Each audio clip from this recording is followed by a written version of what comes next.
Assalamualaikum warahmatullahi wabarakatuh. Kembali lagi di Resensi Institute Channel. Kang Jalal, sapaan akrab dari penulis ini, beranggapan bahwa perubahan sosial tidak akan pernah tercapai tanpa perubahan cara berpikir.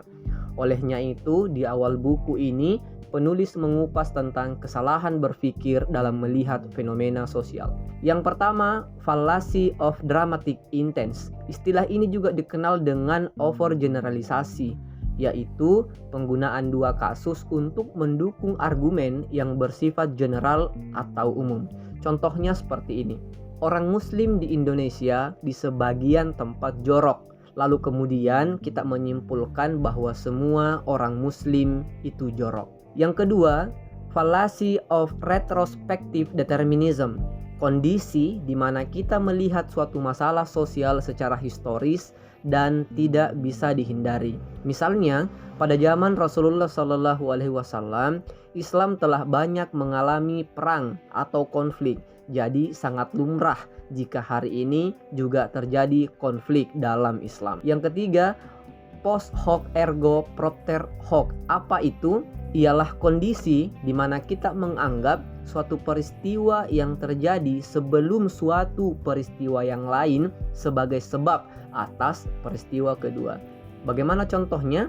Misalnya setelah kita bertemu dengan waria, kita jatuh dari motor, kita kemudian berkesimpulan bahwa si banci tadi membawa sial sehingga saya terjatuh. Berikutnya, fallacy of misplaced concreteness.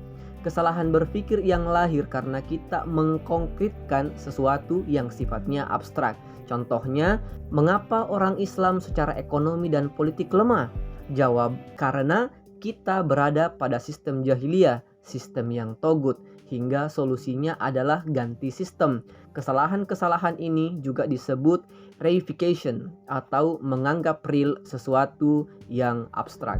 Berikutnya, argumentum et veresundiam, berargumen dengan menggunakan otoritas, sekalipun menggunakan Al-Quran untuk mendukung kepentingan pribadinya. Nah, ini banyak contohnya nih kita temukan di Indonesia.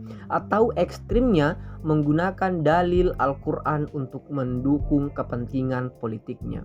Sebelum terakhir, fallacy of composition, dugaan bahwa ketika satu orang berhasil mengerjakan pekerjaan tertentu, maka semua orang pasti bisa berhasil di pekerjaan yang sama. Kesalahan berpikir yang terakhir adalah circular reasoning, pemikiran yang berputar-putar, menggunakan kesimpulan untuk mendukung asumsi yang digunakan lagi untuk menuju konklusi semula. Contohnya, ketika perkaderan di organisasi berjalan lancar, maka akan lahir insan intelektual dari sana. Muncul pertanyaan, apakah bukti bahwa dari sana akan lahir insan intelektual?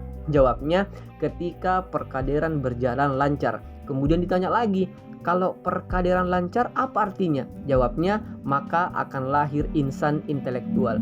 Inilah lingkaran setan. Ada dua jenis perubahan sosial yang tidak terencana dan perubahan sosial yang direncanakan atau social engineering. Sebab terjadinya perubahan sosial secara umum disebabkan oleh dua hal. Yang pertama karena pandangan hidup, pandangan dunia, dan lain-lain. Dalam tesisnya, Max Weber mengatakan bahwa variabel terbesar dalam perubahan sosial adalah ideologi.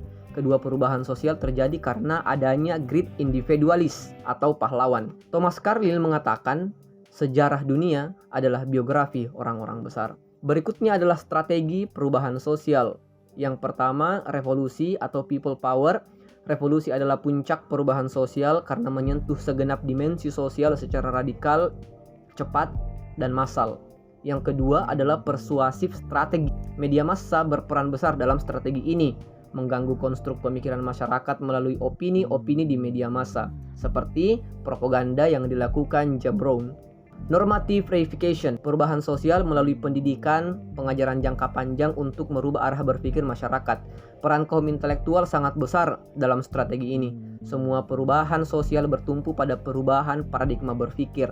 Tidak ada perubahan sosial tanpa perubahan paradigma berpikir. Itu kata kuncinya. Bukan hanya itu, perubahan sosial hanya mampu dicapai ketika masyarakat terbuka terhadap pandangan baru, tidak risih kepada politik, serta punya keinginan untuk maju. Hal ini sangat perlu karena masyarakat terbagi dua dalam hal kecenderungan berpikir. Pertama, masyarakat tradisional.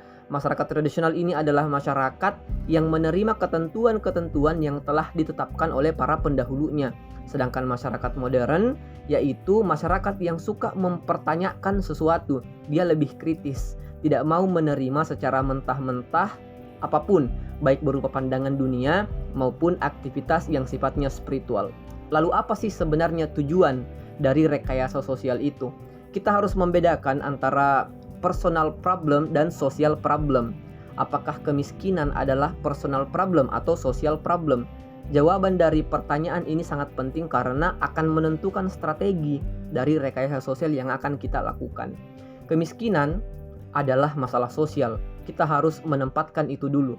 Pendidikan yang tidak merata serta harga pangan yang mahal menjadikan manusia di suatu daerah tertentu tertinggal secara intelektual dari daerah lain. Di suatu wilayah yang lapangan kerja sangat sedikit, ditambah dengan individu yang tidak punya skill, mengakibatkan banyaknya pengangguran dan puncaknya adalah kemiskinan. Kita mesti berhenti menganggap bahwa kemiskinan adalah personal problem, agar masyarakat tidak mengutuk dirinya sendiri, agar ia terbangun paradigma baru yang lebih holistik bahwa kita punya upaya untuk merubah kondisi kita dengan cara memberi pressure terhadap kebijakan pemerintah. Hanya dengan begitu akan terwujud suatu rekayasa sosial yang kemudian akan menjadi cikal bakal revolusi sosial. Ada pertanyaan?